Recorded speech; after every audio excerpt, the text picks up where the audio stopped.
আরেকটা ছিল হচ্ছে গিয়ে ঢাকায় প্রচন্ড ঝড়ের কবলে আমাদের সমস্ত কিছু পানিতে পড়ে যাবে এমন একটা অবস্থা। এদিকে সুইমিং পুলে বাচ্চারা আছে, এদিকে ইলেকট্রিক লাইনটা ওখানে দিয়ে নিতে হবে। মানে খুবই রিস্কি একটা সিচুয়েশন ছিল যে কোনোভাবে যদি বাতাসে আমাদের কারেন্টের লাইন পানিতে চলে যায়, বাট আল্লাহর রহমতে সবগুলো আমরা ওভারকাম করে আসছি। অনেক মজার গল্প আছে, নট অনলি একটা।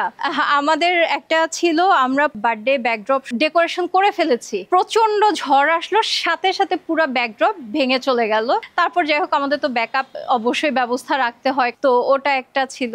যানটা হাতে নিয়ে শুরু করা বলতে এখানে আসলে মানে ইম্পসিবল কোনো কিছু যদি আমাকে এখন বলে যে এখানে করে দিতে, আমি সেটাই করার ট্রাই করব। কিভাবে করলাম জানি না, বাট জিনিসটা আমি ডিল করব। যারাই আমার পেজে যোগাযোগ করে আমি তাদের সবার সাথে যেভাবে কথা বলি যে আচ্ছা ঠিক আছে, তুমি হয়তো বা আমার থেকে কাজ নাও নিতে পারো, বাট আমি যতটুকু সম্ভব আমি চেষ্টা করি তাদেরকে একটা ভালো সার্ভিস বা ভালো অ্যাডভাইস দেওয়ার জন্য। 2016 সালে অ্যাকচুয়ালি আমার ছেলের ফার্স্ট বার্থডেতে আমার হাতে খড়ি। ডেকোরেশনের যে আগ্রহ সেটা আমার ছোটবেলা থেকেই ছিল, কখনো এটাকে প্রফেশন হিসেবে নিব এটা ভাবিনি। প্ল্যান তো ছিল জব করব, কিন্তু বিজনেসের চিন্তা তো কখনো মাথায় ছিল না। কিন্তু ওই টাইমটাতে ইভেন্ট নিয়ে আমার খুব আগ্রহ ছিল। বাচ্চার বার্থডের সময় যে ব্যাপারটা হয়েছিল যে আমি কয়েকজন ইভেন্ট প্ল্যানারের সাথে কথা বলি, তো তারা যে ডেকোরেশনটা দিবে আমার বাজেট ওয়াইজ, আমার মনে হয়েছে যে এগুলো আমি করতে পারবো। তো তখন মনে হলো যে গিগল বেলিজ তো তাহলে আমি নিজেই প্রিন্ট করে বা যেভাবে যা করার ওগুলো আমিই করতে পারবো। তো ওগুলো সবকিছু দেওয়ার পর সবাই খুব অ্যাপ্রিসিয়েট করলো যে তুমি যে ইভেন্ট করো না বাট নিজের বাচ্চার জন্য কাজটা করছো, এই জিনিসটা খুব সুন্দর হয়েছে। হাজবেন্ড আমাকে গিফট দিল 5,000 টাকা। ওই ব্যাক টু ব্যাক আমার বাচ্চার বার্থডে অক্টোবরে, দেন আমি নভেম্বরে আরেকটা কাজ পেয়ে গেছি। খুবই ছোটর মধ্যে সুন্দর একটা ছোট্ট বেলুনের আর্ট ডেকোরেশন ছিল। তো ওই কাজটা করার পর থেকে আল্লাহর রহমতে আস্তে আস্তে আমার কাজ শুরু হয়। একদমই প্রথম দিকে যখন একটু ধারণা কম ছিল, অনেক কিছুই আছে, আমি অনেক কিছু তৈরি করেছি, ওগুলো সাজায় টাজায় আবার নিয়ে আসতাম। আমার হাজবেন্ড আমাকে অনেক হেল্প করেছে, ওর ছুটির দিনগুলোতেও আমাকে পার্টিসিপেট করতো। এই সময়গুলো গেছে যেটা এখন আমার কাছে খুব ফান মনে হয় যে আচ্ছা ঠিক আছে, লাইফে এরকম একটা সময়ও গেছে। ঢাকার বাইরে আমরা অনেক কাজই করেছি, আমাদের ডেস্টিনেশন ওয়েডিং গুলো সব ঢাকার বাইরে থাকে। একটা কাজ ছিল, সেটা একটা অনেক বড় একটা গ্রাউন্ডে ছিল কাজটা, সারাদিনের প্রোগ্রাম ছিল যে গেস্টরা সবাই সকালে যে নাস্তা করবে ওখানে। আমাদের সারা রাত ওয়ার্কাররা কাজ করতে পারে নাই, এত কুয়াশা ছিল।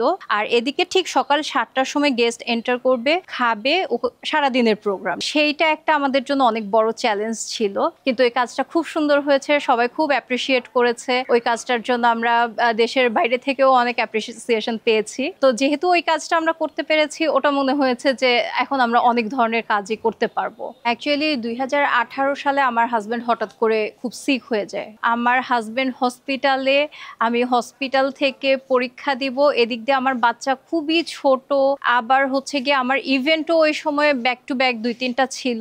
সবকিছু মিলায় মানে এমন একটা সিচুয়েশন তৈরি হয়ে গেল যে মানে কোনটা দেখবো। ওই সময়টা অ্যাকচুয়ালি একটা খুবই মানে ক্রিটিক্যাল। আমি খুব ছোটভাবে বলে ফেললাম কথাটা, কিন্তু অ্যাকচুয়ালি সময়টা এতটা ছোট ছিল না। একদম প্রথমে যখন আমি ইভেন্ট শুরু করলাম তখন তো অ্যাকচুয়ালি আমার কিছুই ছিল না। প্রথম ওই যে বললাম না যে বেলুনের একটা ইভেন্ট করলাম, বেলুন ডেকোরেশনের, ওটা যেমন আমার ওয়ার্কার গেল, বাট তারপর তো আস্তে আস্তে আমার বেশ কিছু জিনিস বানাতে হয়েছে। আমাদের এখানে দেখতে দেখা যায় এই জিনিসগুলো এত সুন্দর, কিন্তু এগুলো সাপোর্টের জন্য আমার অনেক কিছু লাগে, অনেক স্ট্যান্ড আছে, পিলার আছে, অনেক কিছু লাগে। আমার ছেলের ছোট্ট একটা প্রোগ্রাম থেকে শুরু করে, মানে যখন আমার কিছুই ছিল না সেখান থেকে শুরু করে এখন আলহামদুলিল্লাহ আমি অনেক বড় বড় প্রোগ্রাম করতে পারি, অনেক বড় ধরনের কাজ আমি সাপোর্ট দিতে পারবো। বাংলাদেশ এবং বাংলাদেশের বাইরেও আমাদের অনেক ক্লায়েন্ট আছে যাদেরকে আমরা বিভিন্ন ধরনের সাপোর্ট দিয়ে থাকি। আমরা এমবেসিতে কাজ করি, আমরা অনেক সেলিব্রিটি কাজ করেছি। সবচেয়ে বড় অ্যাচিভমেন্ট নাজমুল হোসেন শান্ত, ওনার বেবি শাওয়ারের কাজটা আমরা করেছিলাম। যেই সময় ওনার বেবি শাওয়ারের কাজটা করি ওই সময় উনি বাংলাদেশের ক্রিকেট টিমের ক্যাপ্টেন ছিলেন। একদিনে সর্বোচ্চ 4টা প্রোগ্রাম করেছি। আমি ঢাকা থেকে সাভারে প্রোগ্রাম করেছি, সাভার থেকে দেন ঢাকা প্রোগ্রাম করেছি, দেন আবার সাভারে আরেক ভেন্যুতে কাজ করেছি, দেন রাতে আবার আরেকটা ঢাকায় প্রোগ্রাম করেছি। আমাদের ঝড় বৃষ্টি, প্রচন্ড রোদ, আজকে যেমন প্রচন্ড রোদে কাজ করতে হয়েছে, মনে হচ্ছিল স্কিন পুড়ে যাচ্ছে। আবার বৃষ্টির সময়ও দেখা যায় যে প্রচন্ড বৃষ্টি হচ্ছে, থামার কোনো লক্ষ্য নেই। সব ধরনের রিস্ক আমাদের থাকে, ওগুলো সব মাথায় রেখে আমাদের কাজগুলো করতে হয় যাতে রিস্ক ফ্যাক্টরটা যতটুকু পসিবল কম করা যায়। মোস্টলি আজব ধরনের চাওয়া যেটা থাকে, যেমন হচ্ছে গিয়ে আজকে সকালবেলা আমার কাজ উঠবে, রাত 1টার সময় আমাকে একটা ছবি দিয়ে পাঠালো যে আপু আমি এটাও চাই। ওইটা অ্যারেঞ্জ করাটা চ্যালেঞ্জ থাকে, বাট যদি অ্যারেঞ্জ করে দিতে পারি ডেফিনেটলি এটা আমার একটা অ্যাচিভমেন্ট।